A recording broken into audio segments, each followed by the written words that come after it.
Jai Sri Manarayana, welcome to the Bhagavad Gita Satsang. So far in chapter 1 of Bhagavad Gita, we have discussed the transformation of Arjuna. In the sloka, up to the sloka 23, he was ready to immediately start fighting his enemies. He called his enemies Durbuddhehe, meaning they are the evil-minded people. And so you're seeing my OneNote, right? Are you seeing my OneNote or am I sharing the right screen? Yeah, I see it. Okay, wonderful. Thank you. So he was ready to start fighting, and he asked Krishna to drive the chariot between the two armies to see the enemy on the other side, the evil, wicked-minded Kauravas. He called Dhartarashtrasya Durbuddhehe. So he wanted to see them, and he wanted Krishna to drive to the middle of the battlefield. And it was an opportunity for Krishna, Sri Krishna Paramatma, to give this Bhagavad Gita through him to all of us.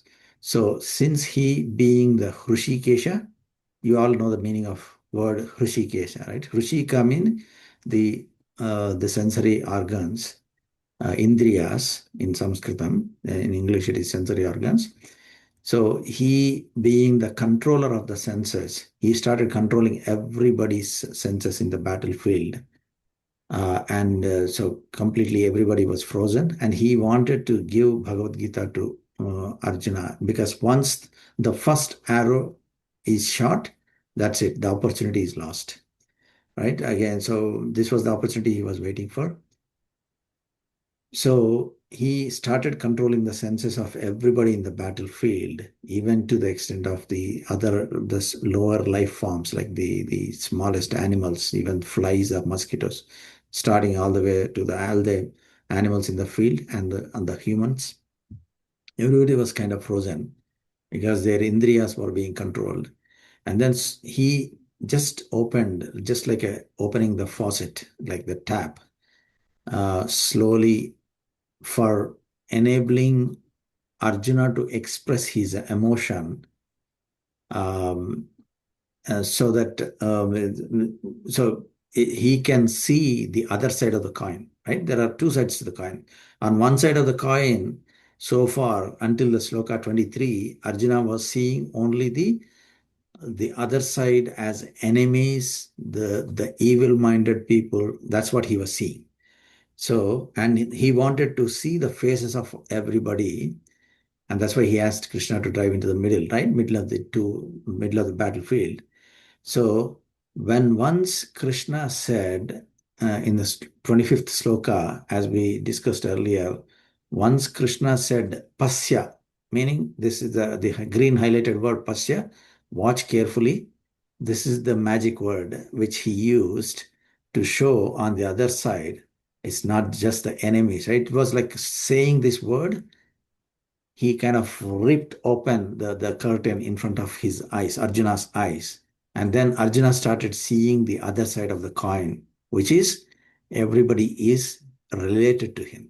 And this is between the lines. Actually, when it doesn't explicitly say that fact, but since Sanjaya gave us the clues that it is Hrishikesha, he was saying Pasya, right?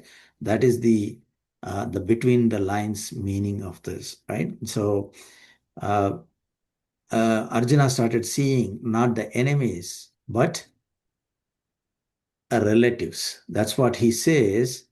Tatra pasyat sthitan pardaha pitrun adha pitamahan. He started seeing his father's age people, the people who he grew up with, pitamaha, the grandparents, all the teachers, all the people dear to him, he started seeing uh, as soon as Krishna opened up his eyes. So only Arjuna's senses were working, but in the way Krishna designed or wanted them to work. Right?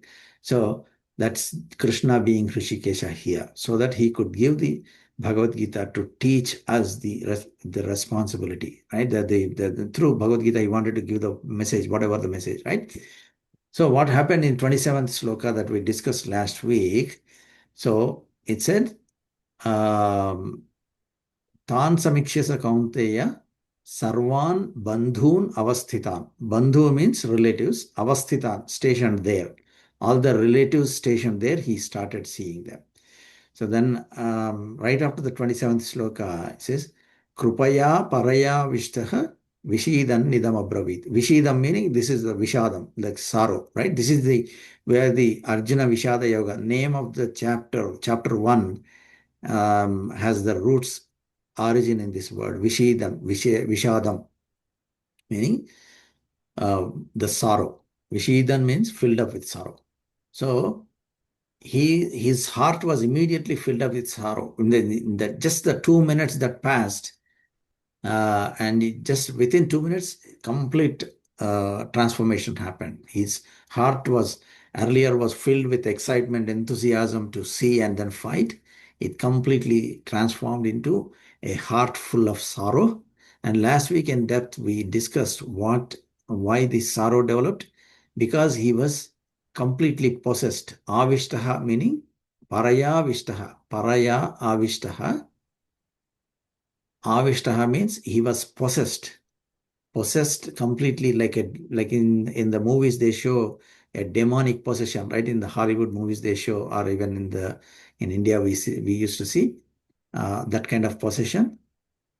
So, but in this case, it's not a demon or any force. It is the krupa which has possessed him. Krupa meaning, we discussed last week, Krupa is three different stages of Krupa. Krupa means compassion. Okay. His heart was filled with compassion. The compassion is because he could not tolerate the pain of being away from others, right? Intolerance of pain. Paradukha dukkitvam, paradukha asahishnata, meaning he would become sad because others were going to experience pain, and then he is becoming sad because he can't tolerate the pain he would suffer if others would suffer, right? So the compassion is born out of the pain that he was going to experience because of the pain others would go through, because everybody would get killed, right? So that is the second side of the coin, other side of the coin he started seeing. So, uh, so the, and we discussed like how this vishadam or the sorrow would happen is when our heart is like a stone, we don't experience sorrow or any emotion, right? We are only interested in our own selfish gains when our heart is like stone, but when it melts, so when it is torn,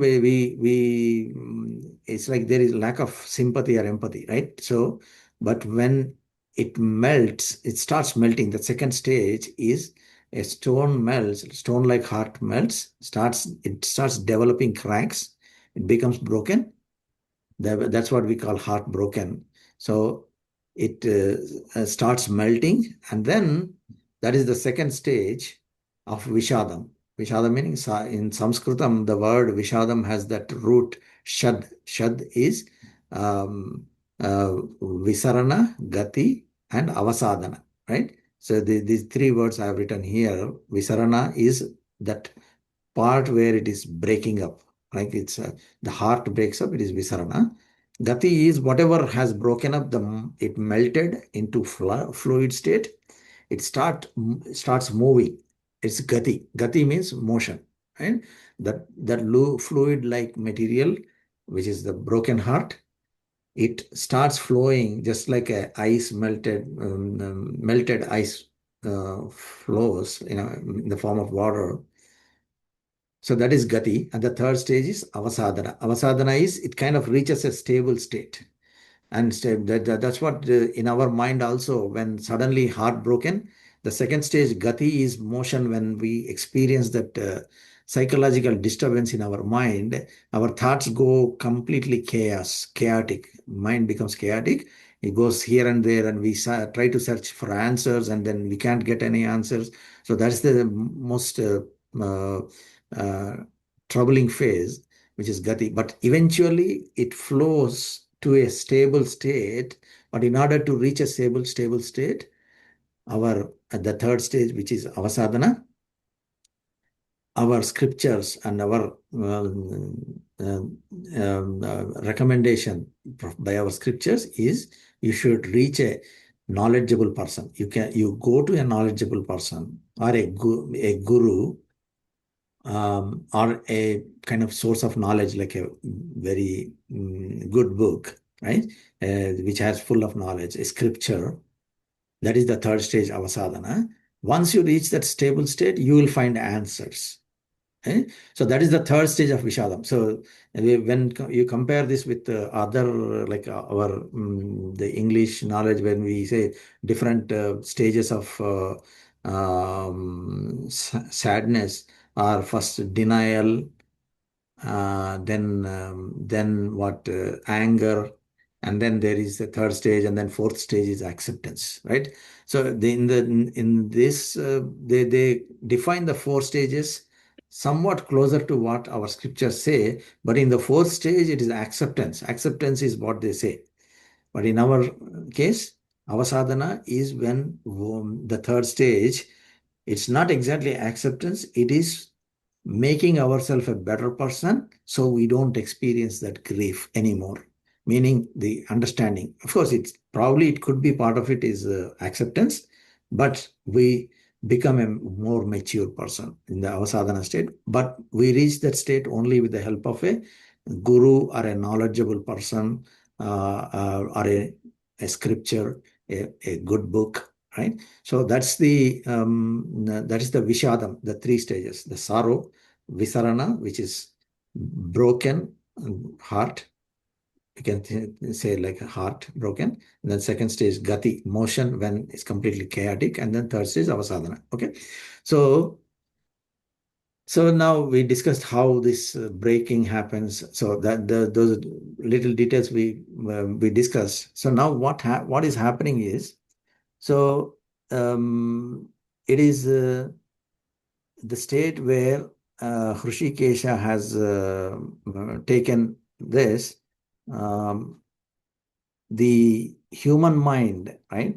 Is feelings have more effect on human than physical well-being, right? So let's say somebody is sick physically, right?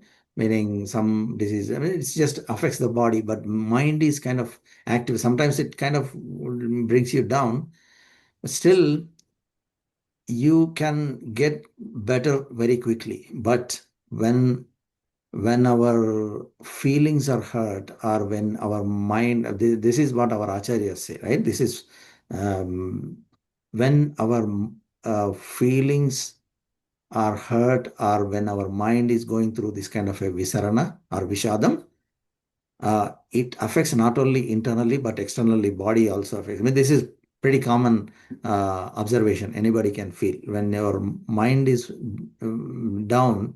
I mean, it shows impact on body also.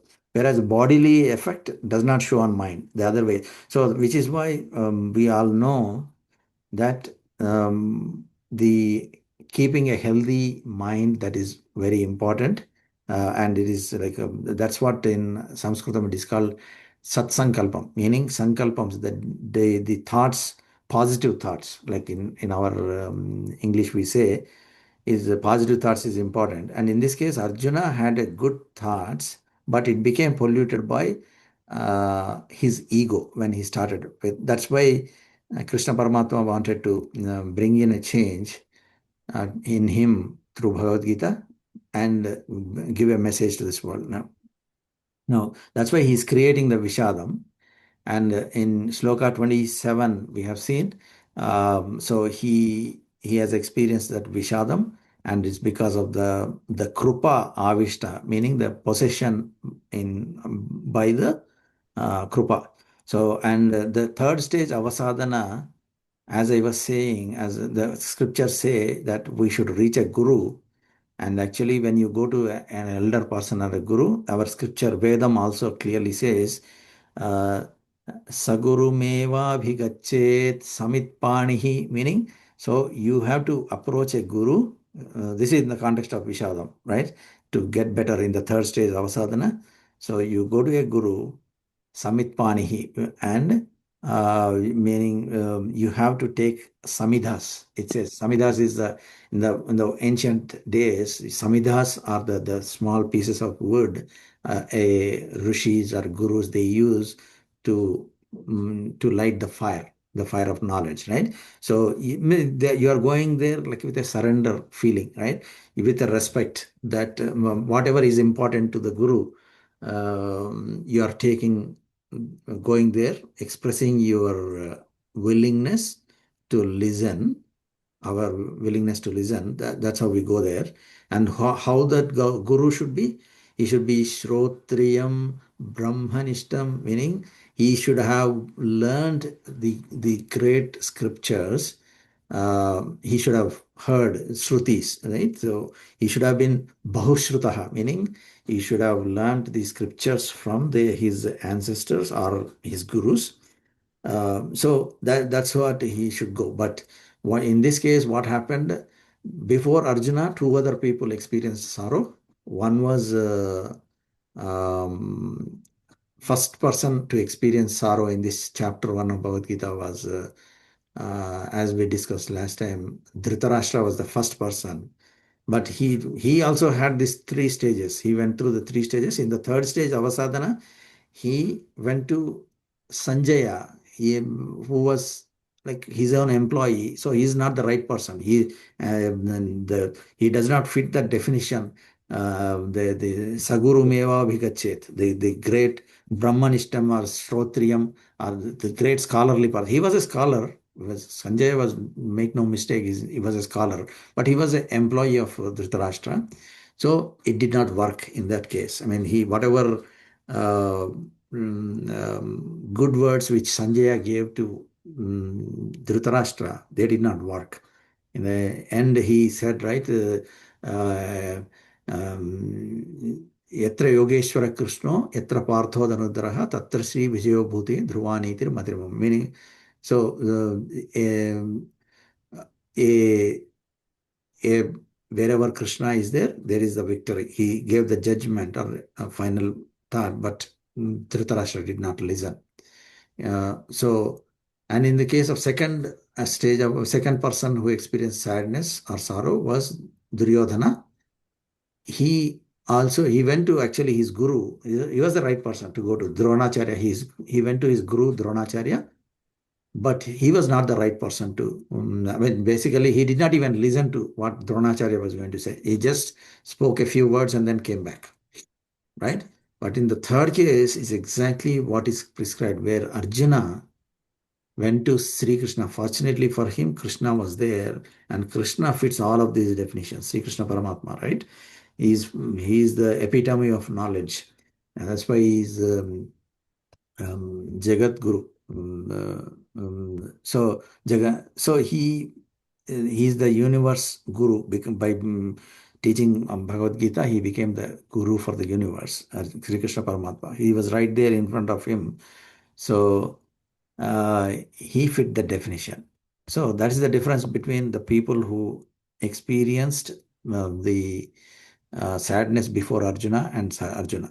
So now Arjuna, so what happens? What does Krishna do? So in this case, the melting happens.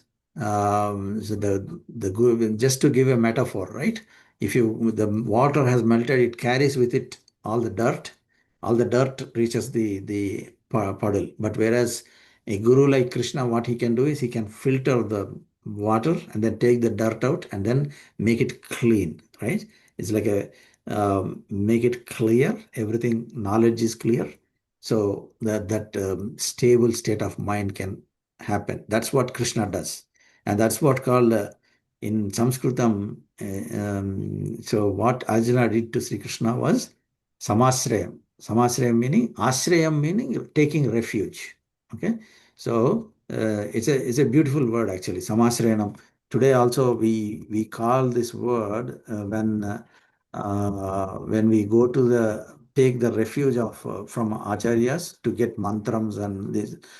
So we call samasranam, right? People who have taken mantra for gurus, they know it. Samasranam means taking refuge. Asrayam meaning refuge, and you are taking refuge from a great source of knowledge. It is called samasrayam. So in this case, Arjuna uh, took the samasrayam from Sri Krishna. Okay, so um, so now what should we do? Like when we reach a guru, right? When we reach a guru in the third stage, avasadhana, what should we do? We should express our doubts or our questions. This is what is bothering me, right? That's what anybody who is having unstable state of mind or looking for answers, the obvious thing is express yourself.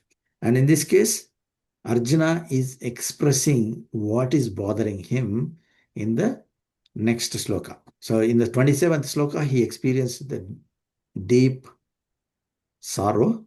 And then 28th sloka, he is expressing his the concern to Sri Krishna. What is he expressing? Drishtvemam swajanam Krishna yuyutsum samupasthitam. Then Sidanti mama gatrani mukham cha parishushyati vepadhuscha sharire me roma harshascha jayate. I'll come one by one to the slokas. Gandivam sramsate hastat tvakchaiva paridahyate nacha shaknomyavasthatum Brahmati vachame manaha. So these are, he is expressing what physical state he is going through, right?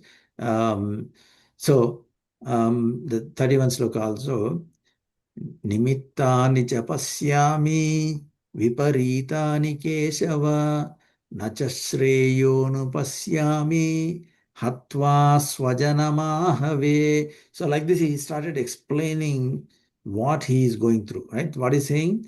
Drishtuvemam swajanam Krishna yuyutsum samupasthitam. Swajanam here, right? Swajanam meaning my own people, right? Janam means people. Swajanam means my people. Drishtuvemam. Hey, look, as Krishna. See, he's telling, Arjuna is telling Krishna, hey Krishna, please see who is there. Is Swajanam, my own people. Why are they there? They are you samupasthitam. They are stationed right there in front of us. Why are they stationed there? Yuyutsum, meaning a excitement to come to fight me or fight us, right? So my own people are right there to fight, right? So these are my people. And now if they are there to fight, now what's the thing? I have to kill them, right? How can I kill them, right? That's what his concern is. What is happening to me? So earlier I used to be a very enthusiastic person about battle, right? Any battle. Arjuna fought so many battles before this. He didn't have any problem eliminating his enemies before. But now he's feeling the second side of the coin is relatives even he saw. He is experiencing this. How can I kill these people who are related to me? And what is happening to me? That's the next sloka. Sidanti mama gatrani, meaning my indriyas, my sensory organs are becoming weak and weak and weaker and weaker. Meaning my own, all the body parts and all the indriyas, sensory organs, they're like they're becoming like vegetables. Just like you imagine some kind of a leafy vegetable like a spinach or anything, you just leave it like this, it just falls like this, right? So my indriyas are becoming like vegetables. And then mukham cha parishusyati. So my mouth is getting dry, right? So this is what we happens to us also. If we are kind of put in a state of Vishadam, so it's exactly 5,000 years ago what Arjuna felt. Even today, anybody can feel. These are manifestations of that the sorrow. My mouth is getting dry. Then Vepathuscha sharire me, my body is like shivering. Right? So it is it's like shaking is happening. It never happened to Arjuna before, any time at all, actually. He's a warrior, right? He's a very great hero. These are unlike a hero attributes. The hero is supposed to be very strong and sturdy, mind and body, everything, right? But this complete opposite of that is happening to him. Roma harshascha jayate, meaning on my body, the hair is standing up straight, as if like you are as if you have seen a ghost, right? It's that even the thought of just starting the war is putting a shiver down his like back, the chill, they say, right? The chill going through the backbone. So that's how it is happening to him, right? So Roma Harshasya Jayate. And these are all important manifestations of his sorrow. Gandivam sramsate hastat. Gandivam is the bow of Arjuna, which he got gifted by the Devatas when he did something for them. And then that is what his most effective weapon he had in his hands, and it's most dear to him. He would never be seen without Gandivam outside, right? So, and even actually, as a matter of fact, in somewhere in Mahabharata, actually, once Dhritarashtra, his own brother, insults. We all think Pandavas are like one unit, right? But once Yudhishthira says to Arjuna, why are you holding this Gandivam? It's a waste, something like that, he says. He even goes to the extent of taking his sword out to fight his brother. That's very, very uncharacteristic of Pandavas, right? They always respect their elder brother. So, but the Gandivam was even more dear to him than his own brother. So, but what is happening here? It is falling from his hands. Like if you are holding something and you can't hold it proper, or you don't have the energy to hold it, it starts falling, right? Right there. So, is Gandivam, the bow is falling out of his hands. Sramsate hastat. Tvakchaiva paridahyate, his body is burning like with fever, as if he got a fever, like 105-degree temperature. Paridahyate, it is extreme heat it's causing. These are exactly the emotions any of us are the manifestations of bodily experience. Any of us can feel whenever we encounter such a unavoidable situation which we don't want to be in, right? That's the situation here for Arjuna. He knows he has to go forward with this duty or responsibility of fighting, but he doesn't want to do it. So even if we are put in such a situation, we also face the same thing. Nacha shaknomyavasthatu, meaning I am not even able to stand up. See, I can stand for hours and hours together, but now, even just for a few minutes, I can't stand up like this. I just want to sit down. This Brahmati vachame manaha, my mind is kind of it's revolving. So mind is kind of going here and there, revolving, meaning it could be physically he's like feeling like a dizzy, or it could be that his thoughts are going haywire completely. eh? So that is what see. This is beauty of these expressions is actually he did not leave anything, right? Even this. So Arjuna is expressing exactly the all the experiences anybody would have, the peak of a tragedy or sorrow. So these are all the outward things that are happening to his body. So now what is he seeing here in the sloka 31? Nimittani cha pasyami viparitani keshava.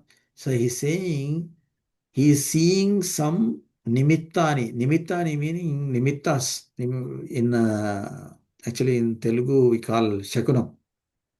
In English there is a word called omen. OMEN, right? Omen. Omens are something, a kind of sign from the nature or from God or some kind of an indication that something is going to happen. Omen, right? Shagunam is also the same thing. So when people, those who believe in those shakunams or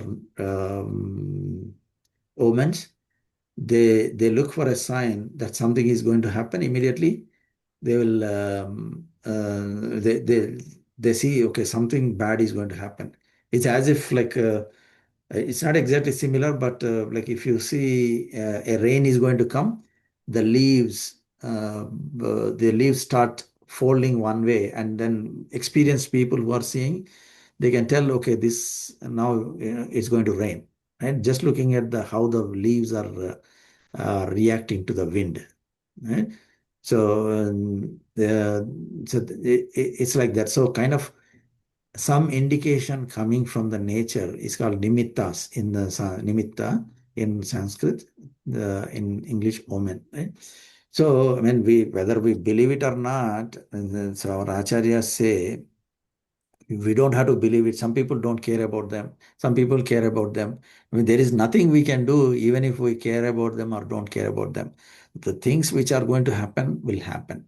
Only thing is, yeah, if something is in our control, and if we see, get some indication that something is happening, um, then we take some good care, like, or we be more alert, right?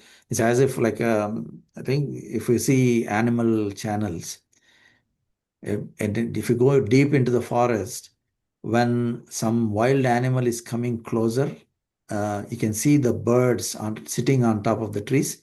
They start giving indication. They can give indication to the other animals which are which are present in that area, that some wild animal is going to hunt, right? That's kind of a omen that, but it's something we can observe physically, that this is, we can attribute a reason to it, that this bird is alerting the other animals, and they immediately react. Actually, they are very smart, those animals. They listen to that instruction and see immediately, they get they take the alert. And like just like that, actually, in our traditional belief system, if somebody's eye is suddenly, um, what do you call, vibrating, or can, what is that, bedrutundi, they say, right? Or what is it called in English? It's kind of, Blinking, huh? eye blinking. Eye blinking, yes, eye blinking suddenly. I mean, if it is because of a, thank you, sir. So if it is because of a disease somebody has and it is expected, then yeah, they don't have to care. But suddenly, for no reason, if somebody's eye is blinking, then they attribute it. It's not exactly blinking. Also, it's like the nerve suddenly starts Twitching. twitching. Yes, Twitching, yeah. yes, suddenly. Thank you. So that twitching happens without any explanation, and they consider this like a, and they say actually left eye is good for women, and then right eye is, sorry, left eye is bad for men, or something like that. But actually, it's very interesting. I read Ramayana every day. Actually, recently I was reading the currently I'm in Kishkinda Kanda. So Rama Sri Rama, all of us know, like when they are in the forest, when Mother Sita was abducted by Ravanasra, um, Sri Rama goes on in search, and then eventually, after meeting Shabari, they go to meet Sugriva. Right? Sugriva was going until the time they meet Rama and Lakshmana meet Sugriva. There is no hope. Just these two human beings can't. They don't even know where Mother Sita is. Right? So interestingly, when they meet Sugriva, and then they make a pact. Sugriva is also in trouble with his own brother, who unfairly pushes him out of his kingdom. And then steals his wife. And in this case, Rama's wife Sita was abducted by Ravanasura. So both of them are victims. Right? So they become friends with each other. They were going to help each other. So they put a fire, and then they Agni Sakshi, meaning in front of the fire, they make a Act. pact. Exactly. So they make a pact or deal to help each other and to become true friends. They are not going to betray each other. Once they make the pact, Valmiki Bhagavan writes in Ramayana that at that moment, Mother Sita's mother, there are three people whose left eye started twitching.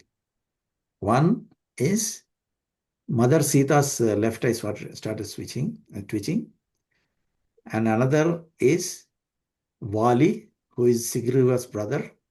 His left eye also started twitching, and then Ravanasura, his left eye also started twitching.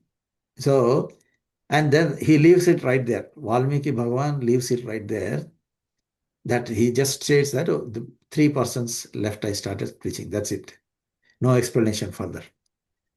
But the greatness of our acharyas, like if you read Bhashyama Pulachara Swami's Tattva Deepika, he writes, this is what it is, like the positive indication for Sita. It goes, the indication, and Sita believes in that positive indication that some help is going to come to me. And then that keeps her hopes up. She is already suffering, but suddenly, for no reason, her left eye starts twitching. uh, she gets hope, and then okay, some help is going to come. So and that's what our acharyas say. I mean, there is every act of this in this universe. This our acharyas say, according to our scriptures, this whole universe is like a machine of interconnected parts, right? Everything is interconnected. I mean, we know right now with all the knowledge of the physics that, okay, sun has gravity around which all the planets are going. So everything has a reason, and every act of any, even for a grass, movement of a grass has some impact on something which is right next to it, or the ocean wave has an impact on it.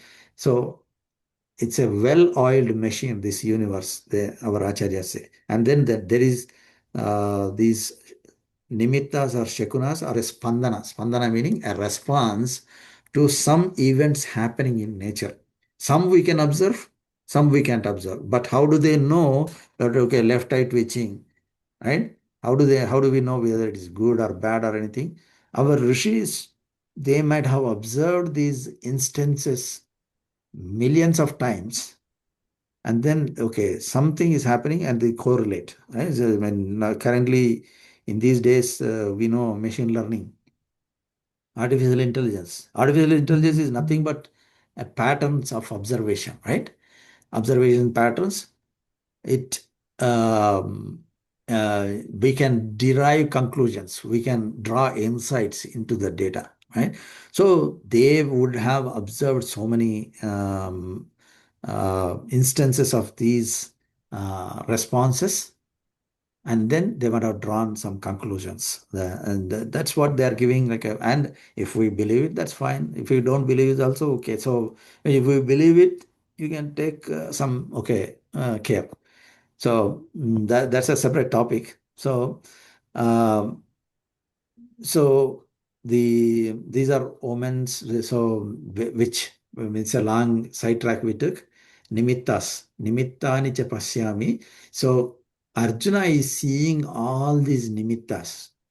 And nacha shreyonu pasya. What are the nimittas? He saw the body shivering, then it's burning, and all the so all the bodily attributes that we discussed so far, right? So all of those manifestations are the nimittas. Nimittani cha pasyami viparitani Keshava. Viparitam, unwanted. Unwanted, hey Keshava, hey Krishna. I am seeing these shakunas which are unwanted. Unwanted meaning these are not going to give me a good result, right? So nimittas can be indicating positive or negative, like what they did for Sita and for Vali or Ravanasura. But in this case, these are nimittas which are going to be bad for me. Nacha shreyonu pasyami. Shreyas meaning something benefit. It's not beneficial. Na cha shreyonu pasyami hatva swajanamahave. Why? What is not good for me? My swajanam meaning my own people. Hatva, killing them. So by killing my own people, I don't see any benefit. These omens are indicating to me that nothing good is going to come out of killing my all my relatives. So he's just trying to find a reason. He's trying to put this shakunas or omens, showing them and to avoid this battle. So that's what so Arjuna is trying to do.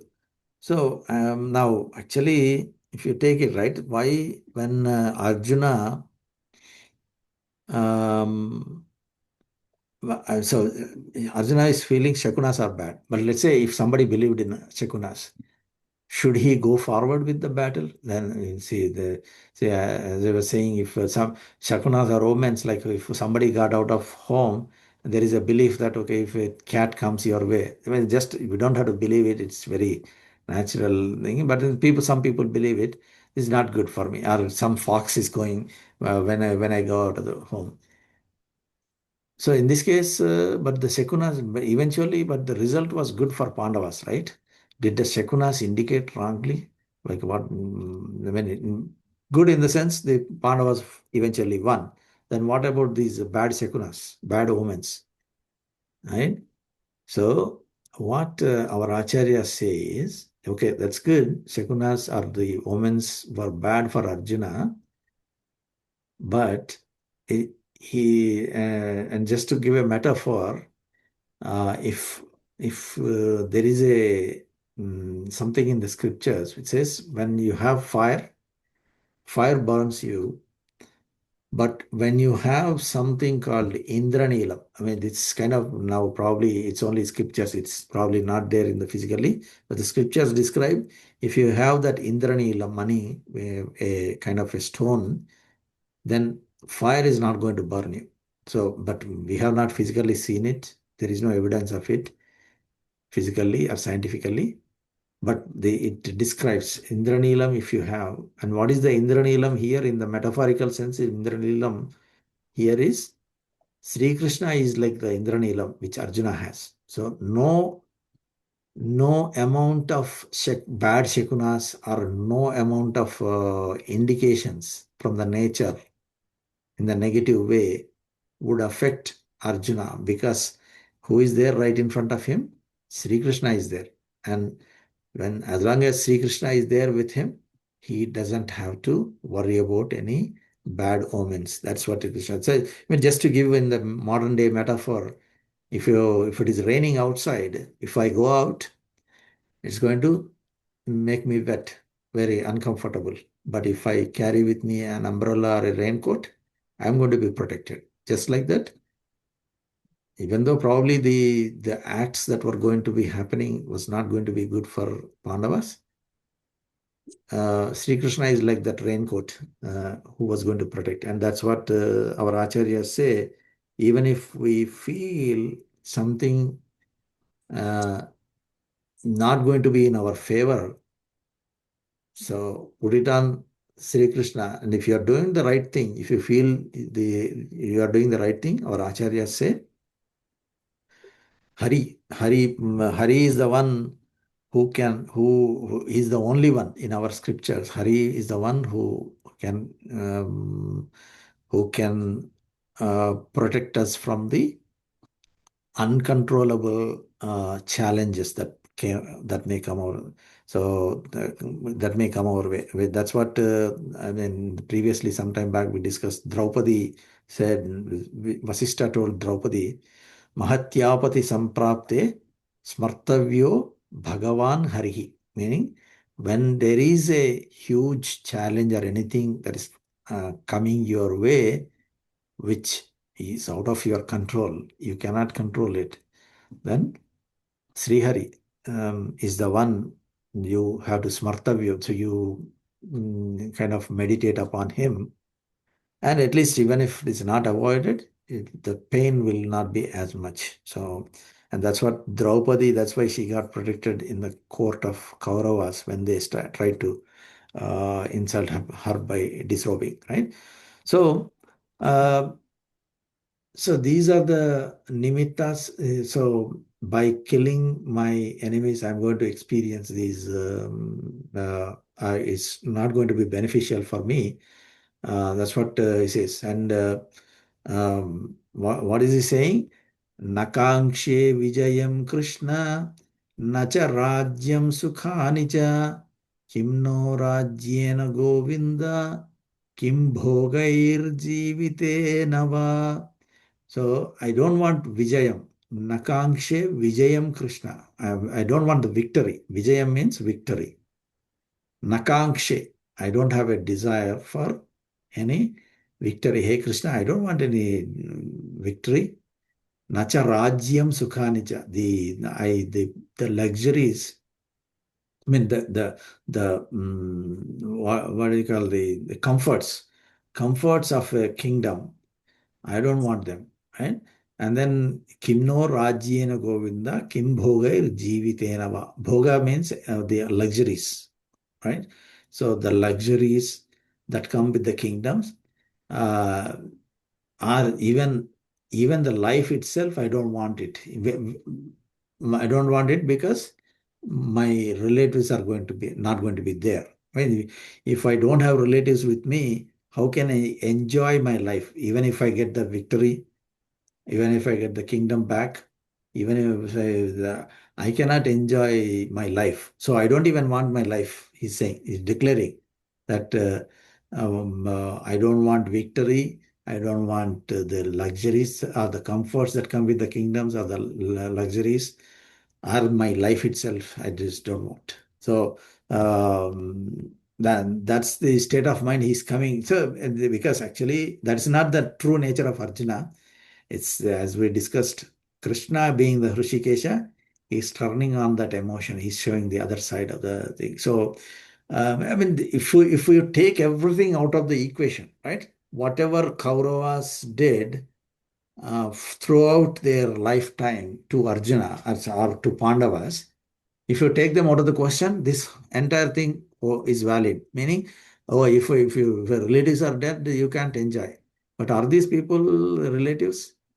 What was their behavior throughout their lifetime, like Kauravas?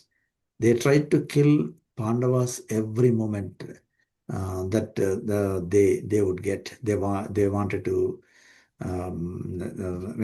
they wanted to kill every moment the opportunity they got.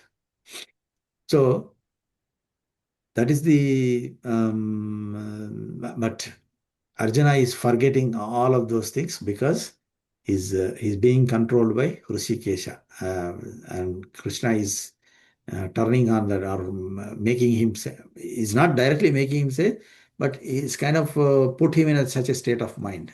And Krupa has taken over him, the compassion. You know. So, so like this, Arjuna is going through a very interesting phase of manifestation of these Feelings. experiences. Yeah. So it will be a long list of things he is going to see Feelings.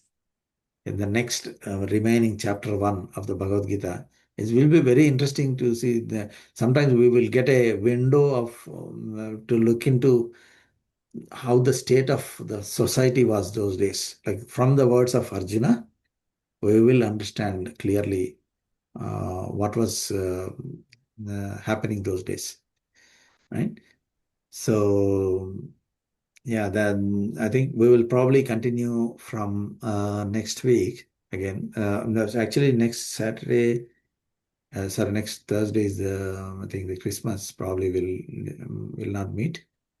But yeah, anything want to add anything or comment, feedback on what we discussed today?